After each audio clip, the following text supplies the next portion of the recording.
Europe 1. Bruce Toussaint.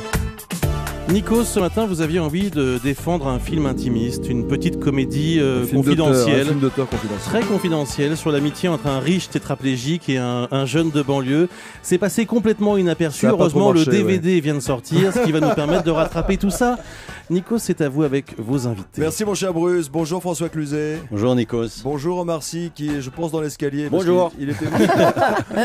Attention, aux États-Unis, ça marche Il pas. a quelques secondes de il est retard. là. Ah, on le voit, il arrive. Bon, pour gagner un peu de temps, qu'est-ce qu'il vous a dit, François Hollande, dans les Bonjour Omar couloirs Sy qui entre dans le studio à l'instant. Il m'a dit qu'il nous écoutait beaucoup ici. Ah bon, il écoutait beaucoup Canteloup. Il écoutait Canteloup, c'est ce qu'il vous a dit. Il vous a dit attention, il va vous imiter Canteloup. Exactement. Bon. Ils Omar Sy sont là, s'installe. les deux héros d'Intouchables, en direct sur Europe 1. Ils s'embrassent, ils s'assoient, les voici. C'est bon, on peut démarrer. Ça va Omar? Pardon, j'entends pas. Bon réveil, bonne journée, Bonjour. bienvenue, vous êtes sur Europe 1. Je sais, je suis sur Europe 1, mais je vous entends pas. Ah bon, Bah, enlevez c'est le pas casque, le bon alors. casque, c'est normal. Tout cela n'est pas très grave. Alors, la dernière fois qu'on vous a reçu ici à Europe 1, c'était le 19 octobre, à peu près 15 jours avant la sortie du film. Évidemment, vous étiez très heureux et très fiers de parler de votre film. Il s'était passé quelque chose sur le tournage, voilà, un lien fort de comédiens. Pour autant, vous étiez loin du compte. Vous n'imaginiez pas ce raz-de-marée, franchement, François Cluzet. Impossible à imaginer, impossible. Non, on était content du film parce qu'on avait le sentiment d'avoir réussi notre histoire d'amitié, d'avoir eu des metteurs en scène très prévenants, d'avoir au départ un scénario, une histoire formidable.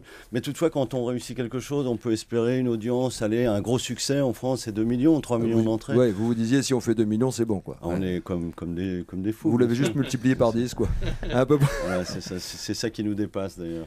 Et Omar. pourtant, moi, j'étais pas très fort en multiplication, petit. Il est jamais trop tard. Vous réalisez ce qui vous arrive, Omar, franchement?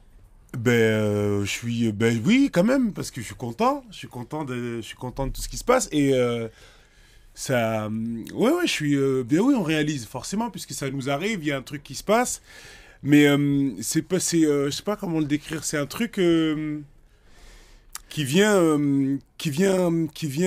Comme Comme une vague. Non, c'est une espèce de rafale en fait. Ouais. C'est une surprise. Le temps qu'on se dise, c'est génial cette surprise. Il y a une autre surprise qui arrive. Donc c'est comme à s'arrête Noël jamais. quand on a plein de cadeaux. Ouais, On ouvre un cadeau, on est hyper content. On des ouvre un poupées autre russes. cadeau, il est génial. Ouais, mais ça ne s'arrête pas, hein, parce que de multiples récompenses, dont un César pour vous, Omar, étoile d'or du cinéma français, prix Lumière du meilleur acteur. Ça fait un carton à l'étranger, notamment en Allemagne. Il y a eu 500 000 Sud-Coréens qui ont adoré le film, en quelques jours seulement. Une belle carrière sud-coréenne. Pour Omar. Je vois bien en Corée du Sud, Omar, en train de faire un film d'auteur. Pourquoi pas. Et il sort aux États-Unis le 25 mai. Vous Oui. êtes déjà allé faire de la promotion aux États-Unis? Omar, il part à New York, mais nous, on est allé il y a à peu près un mois. On a rencontré Harvey Weinstein là-bas avec les metteurs en scène. On lui doit le Toledano succès et de Nakache. l'artiste, hein, le Voilà. distributeur, producteur. Il était très content du film. Il va s'occuper de vous, donc ça veut Bien dire sûr, que il va s'occuper du film. Puis ensuite, une fois qu'il aura exploité le film, il fera un remake aussi américain. on connaît un peu les acteurs déjà ou Je parlais de on- Colin Firth pour mon rôle et ensuite, moi, j'ai proposé qu'Omar reprenne son rôle là-bas. Scandale, Il était unique et interplanétaire, il pouvait le faire.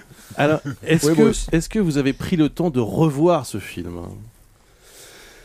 On en a vu maintes fois la fin. Souvent, vous savez, quand vous Ouais. présentez un film, vous venez le présenter au début, vous allez bouffer, ensuite vous revenez à la fin. Donc on a dû voir une quinzaine de fois les 10 dernières minutes. Mais de en fin. entier, vous n'êtes pas posé comme ça un jour. Le DVD qui sort aujourd'hui, vous n'avez pas eu le temps de le regarder calmement, Europe vous un. n'avez pas eu envie peut-être, je sais pas, parce que... Mais Si on a fait pour les voix justement oui, du t'as DVD. Pour les voix du DVD, on l'a revu. Ah, pour le On l'a- commentaire. tout Voilà, à pour fait. les commentaires, on l'a revu tous les quatre assis et c'est marrant parce Les que quatre avec les réalisateurs. Ouais. ouais, avec Eric Olivier, on était assis comme ça et à un moment donné, moi, je ne parlais plus, j'ai regardé le film. Donc il y a tout un moment Vous étiez où le je ne vieux parle pas. spectateur. Bah oui, j'étais un nouveau spectateur parce que justement, comme on voyait que la fin pendant la tournée. Et ben il y a plein de moments que j'avais pas Bien revu sûr. quoi. Et donc je me suis retrouvé spectateur. Donc pour ceux qui vont acheter le DVD, ça vaut le coup justement d'écouter ce commentaire parce qu'il y a un moment où même tous les quatre, il y a un moment de silence parce qu'en fait on est spectateur du truc. Donc c'était marrant de le voir et en plus posé tous les quatre, c'était marrant. Tiens, vous dites poser tous les quatre, là c'est posé tous les deux. Vous avez posé pour le magazine Vogue, la version américaine. Vous avez fait une séance photo tous les deux aux États-Unis? Oui. En Non, mode- c'était à Paris. En mode, C'était à Paris. en mode beau gosse? Comme surtout lui, comme tous les jours. En fait. Il est comme sur la pointe de ses pieds. Non, parce qu'on m'a dit qu'il y avait Kate Moss aussi sur une. Ça, c'était une autre séance photo. Ah, c'est comme ça, une autre séance pour qui? Ouais, c'était une autre aussi pour Vogue. Pour Vogue. Ah ouais, ouais. Non, mais ça, elle était à Paris, elle a dit je vais faire des photos et je connais qu'un beau gosse à Paris, c'est toi. Et alors qu'elle m'a dit viens, je suis venu, j'avais 2 minutes. Et donc voilà.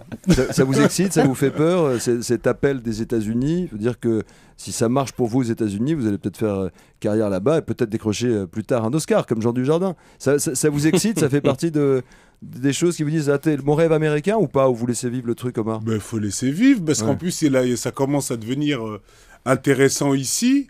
Ce serait un peu couillon de se barrer là tout de suite, mais pour aller où? Pour aller où? Ça commence à devenir sympa. Non, ce qui est bien, c'est d'aller là-bas, d'aller se frotter à la bête, d'y aller, d'écouter les gens parler en anglais. Vous parlez bien anglais, je comprends, François, mais Omar, je ne parle pas. Yes, you speak English. Je parle un anglais touristique, c'est-à-dire où est la boulangerie, pouvez-vous me ramener à mon hôtel? Sparkling water aussi, pour demander de l'eau pétillante, de l'eau qui pique.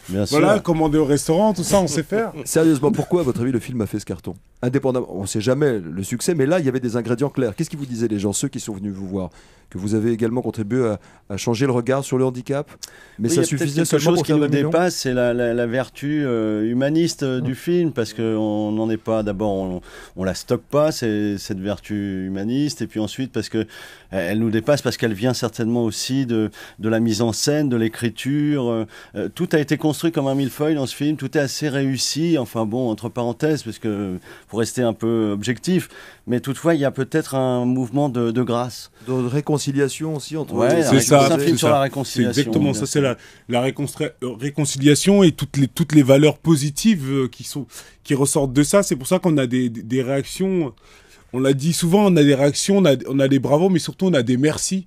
Alors, on sait pas. Vous disent les gens, merci. Ouais, il y a des merci. C'est ça qui est très surprenant avec ce film. On a bravo, mais des fois on a des merci. Et ça, c'est quand même un truc de fou. C'est comme hyper touchant. Et je crois que ça, c'est pour tous ces trucs-là qui sont positifs, pour la réconciliation, ce truc de fraternité, des trucs que tout le monde en a envie, mais des fois on n'assume pas. On trouve que voilà, on est un peu. On trouve pas le bon ton. Non, c'est pas qu'on trouve pas le bon ton, mais on trouve. On n'assume pas de dire qu'on a envie qu'on soit tous copains. Voilà, ils sont tous derrière là. Ouais. Et s'ils sont tous copains, c'est mieux. Je peux vous dire. Mais on a honte de le dire. Pour pas passer pour un ringard. Voilà, passer pour un ringard ou passer pour un bisounours. Mais en vérité, on a tous envie de ça. C'est comme des fois, on est avec sa femme, on a envie de dire fais-moi un câlin parce que ce film-là, il me fait un peu des trucs, mais on le dit pas parce qu'il faut rester un peu comme ça. Et là, il y a ce truc de relâche, quoi. Où tout le monde assume d'être... d'envie qu'on soit tous copains, qu'on se donne la main et qu'on chante du Michael Jackson. C'est aussi la réponse à tant d'années d'individualisme aussi, où le héros était seul, pour Lonesome Cowboy. Ouais, c'est fini ça. Heureusement que c'est fini, parce que ça fait un dégât incroyable. C'est lié au libéralisme d'ailleurs, ça a fait un dégât total, parce que c'est une aberration, c'est le contraire de ce que nous sommes finalement. Mettons l'amour de côté parce qu'on reste pudique et puis passer une affaire personnelle, mais l'amitié, la fraternité, un collègue, une entreprise, quelle qu'elle soit, si elle ne fonctionne pas solidairement, elle ne fonctionne pas. François Cluzet et Omar Sy. Omar Sy, c'est vrai que vous allez rentrer dans le musée Grévin? J'ai appris ça. C'est pas extraordinaire ça. Non. La classe. Je vais vous dire un truc. Ouais. Alors ça va être un scoop sur Europe 1. Allez-y. Je le dis ce matin. Scoop. J'adore ma nouvelle vie. Voilà tout ce que je peux vous dire. Ouais, ça c'est un scoop. Vous avez déjà, ils vont vous dessiner. Vous avez posé déjà pour. On n'a pas vu tous les trucs. Mais... Il est où le César? Il est où là alors? Il est à la maison. À la maison, tranquille, il dort bien, tout va bien. Il dort très bien. C'est bon, j'ai donné son biberon cette nuit. C'est réveillé 2 fois. Il est relou quand même. Intouchable, c'est l'événement ce matin sur Europe 1. Vous restez avec nous évidemment. Nicolas Canteloup a quelques petites surprises pour vous, notamment. Ça vous dit, vous avez écouté l'imitation de Canteloup? Bien sûr, j'ai écouté parce que j'ai été prévenu par des amis et vraiment j'étais sur le cul, tellement surpris. D'abord, le sentiment de m'entendre, mais en même temps que c'est un étranger, mais en même temps ce type, il y a quelque chose. Dans un instant, Nicolas Canteloup imite François Cluzet devant lui. Ça va être gigantesque. On se retrouve dans quelques secondes. C'est en direct et en vidéo sur Europe 1.fr. À tout de suite.